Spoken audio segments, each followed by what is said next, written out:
Hello everyone, great to see you back on the Windsor family. Here, we bring you breaking news, fascinating stories, and little-known mysteries of the royal family. Make sure to like this video and subscribe so you won't miss any updates. The monarchy was rocked by headlines that carried the weight of thunder through Britain's morning papers, as Sarah Ferguson, Duchess of York, found herself engulfed in a fresh scandal with a devastating ripple effect, as 5 major UK charities, once considered steadfast partners, severed ties with her. And in the days that followed, that number swelled to 7, the most symbolic loss being Teenage Cancer Trust, an institution she had supported since 1990 and where she had proudly drawn her daughters, Princess Beatrice and Princess Eugenie, into roles as patrons. Yet now its website bears no trace of her decades of service. Her name erased in silence, alongside Julia's House, Prevent Breast Cancer, the Children's Literacy Charity, Natasha Allergy Research Foundation, British Heart Foundation, and the National Foundation for Retired Service Animals, each releasing statements within hours that confirmed her dismissal. The fury had been triggered by a leaked email in which Sarah referred to Jeffrey Epstein as a dear friend and admitted that her carefully cultivated distance from him was less about morality and more about shielding the fragile market of her children's books, words that landed like a hammer blow to an already precarious reputation, amplifying a chorus of criticism that grew louder with every passing day.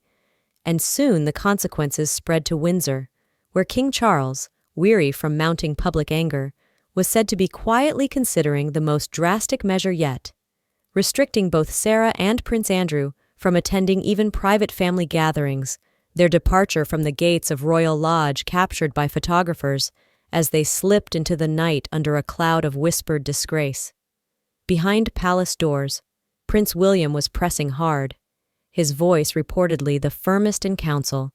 urging his father to cut ties decisively with what he has allegedly described as an opportunistic couple whose presence at official engagements threatens to undermine the crown's fragile credibility, citing new revelations of damaging messages exchanged with a disgraced former financier as proof that the Yorks have long ceased to be an asset to the monarchy.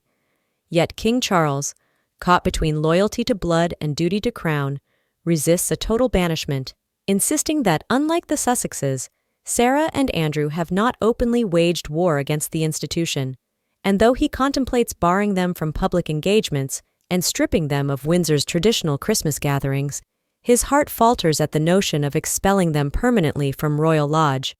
the sprawling 30-room estate that has long been their refuge.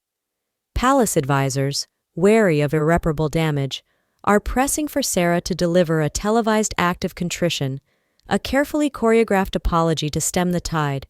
but whether the public will forgive remains uncertain. For the severing of ties with 7 venerable charities in less than 24 hours has carved wounds deep into her standing, raising the question of how the York family can possibly sustain their lifestyle or relevance when the world seems to turn against them. Thus, the monarchy is confronted once again with an age-old dilemma. Does the king extend mercy in the name of family, or does he heed the unyielding counsel of his heir and expel the Duke and Duchess of York once and for all to preserve the crown's dignity? A choice that may well shape not just his reign, but the future unity of the royal house itself.